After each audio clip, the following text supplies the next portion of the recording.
All right, we are in this chapter on interpersonal communication, relationships. So many pieces. I want to look at a couple learning objectives. We're going to start with understanding self-disclosure. That is a fancy word for me getting to know you by us sharing information. So when we self-disclose, that means I tell you something about myself. That's really all that means. There are two models that we look at in the field of communication to really understand how to get to know each other.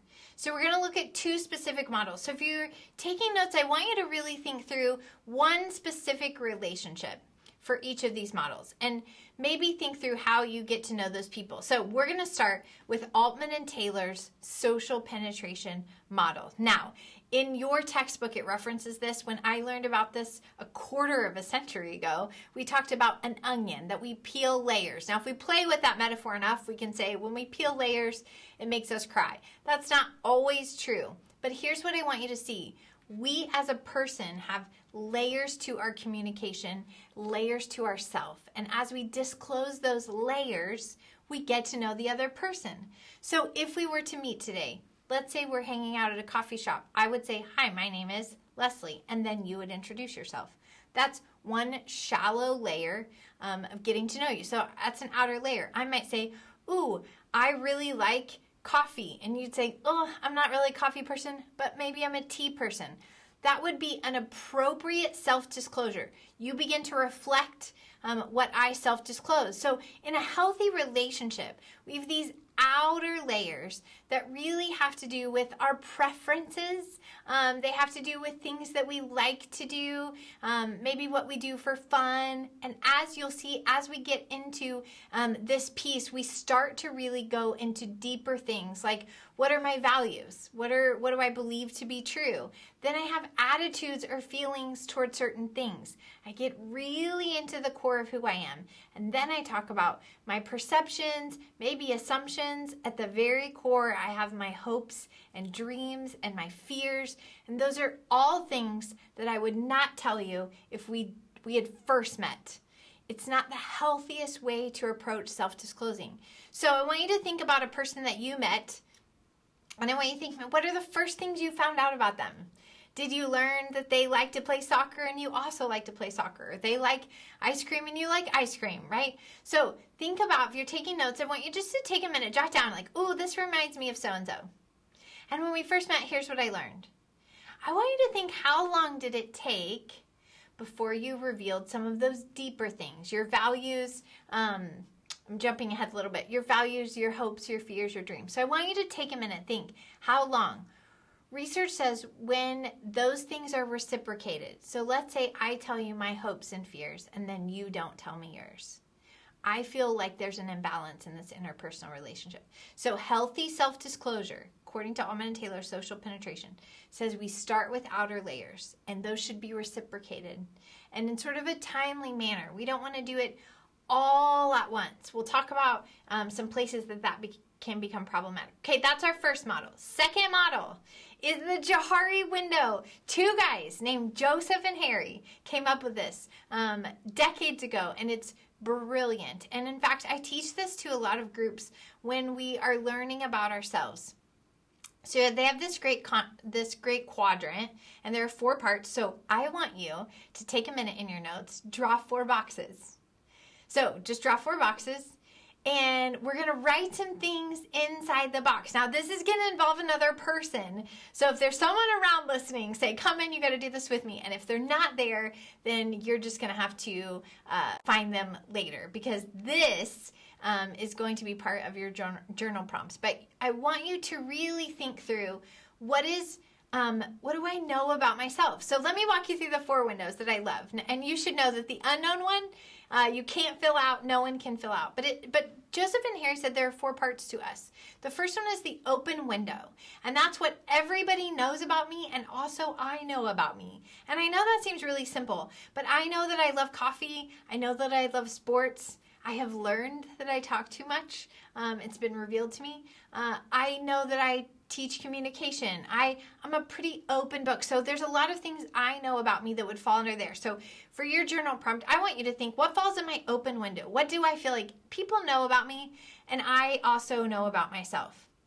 And then we have the other two. So I have this other piece that says, like, I have a hidden window.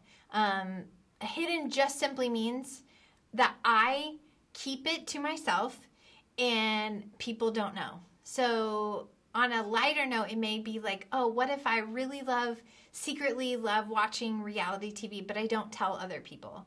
Or I have this really weird thing. Let's say I collect, I collect gummy candies and I just stash them in my office. That would be something that I hide from people that I don't want people to know. Those are lighter things, but on a larger scale, sometimes we hide our faith or our values. Sometimes we hide addictions from people. Those are things that we keep to ourselves, that we know they don't know. And then we have this really powerful window called the blind window. And that is, there are parts of me that I don't realize that other people can see in me. And this is where you need someone else. So I want you to think sometimes these can be positive. Sometimes people can go, gosh, you're really smart. And I don't see myself as smart. And that person would say, you know what? You're actually really good at this. I love with my kids as they're growing up to say, I think you'd make a great teacher. I think you'd be really good at this. I see you doing this. They act surprised, like, oh, really? There's a fascinating clip that I'll include from the show Friends, where if you're familiar with it, this will make sense. And if you're not, just go watch the clip. But the entire 10-year season hinges upon this couple, Ross and Rachel, who are trying to get together, not together. They're on again, off again. And at some point, Ross is engaged to Emily, and they're about to get married in England. And Rachel stays with her friend Phoebe, who's pregnant, and she doesn't go to the wedding. And she's having this moment where she's sad, and Phoebe says, are you okay? And she's frustrated and says, I just feel really terrible that I'm not at the wedding. And Phoebe said, well, I would feel terrible too if the person I was in love with is about to get married to someone else. And all of a sudden, Rachel has this epiphany and goes, wait, what? I'm not in love with him. I mean, I love him. Do I have loving feelings? She starts to process out loud. And then all of a sudden she goes, oh, I am in love with Ross. And she looks at her friend and says, why didn't you tell me? And Phoebe says, because we thought you knew. And then she come to find out everyone knows. The blind window is where, for us to be our most whole selves, we have to allow people we care about to say, one, I see this in you positively, and also, hey, I see some unhealthy patterns, or hey, I see you doing this a lot, and I don't know that that's a great idea. So I want you to ask the person, hey, what is something you don't think I see? I call this sort of the kid with the sticker on his back. Like, we don't want anybody to have a sticker on their back. That's a terrible feeling. So maybe you interrupt a lot and someone needs to tell you, hey, that's a blind spot for you. Or maybe you're really late all the time. And that sends a message. We learned in nonverbal communication, the study of cronemics, that it sends a message that you don't value people.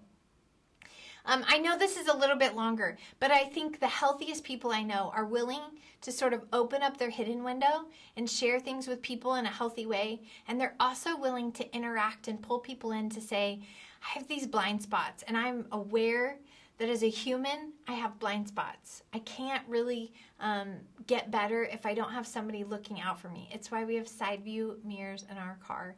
Finally, the unknown window is, I don't know who I'll be 10 years from now. There's an unknown part of me that's going to be revealed probably later on. So you can't know that, and the people close to you can't know that. All right, let's think about those self-disclosure models. And I just want you to think, do I follow the same healthy rules of self-disclosure? So am I slow to reveal hopes and dreams online?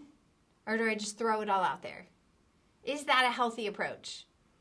Do I have blind spots in my online communication?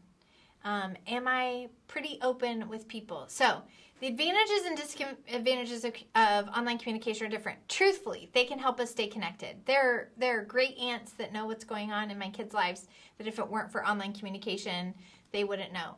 It does feel non-threatening. I can put something out there and I feel emotionally less vulnerable than if I'm looking at someone face to face. It's also, whether we like it or not, validating. Every time someone likes a post, it's like giving us a pat on the back or thumbs up repeatedly over and over. Now, sometimes online communication can be paused or can create disconnection. There can be a waiting period.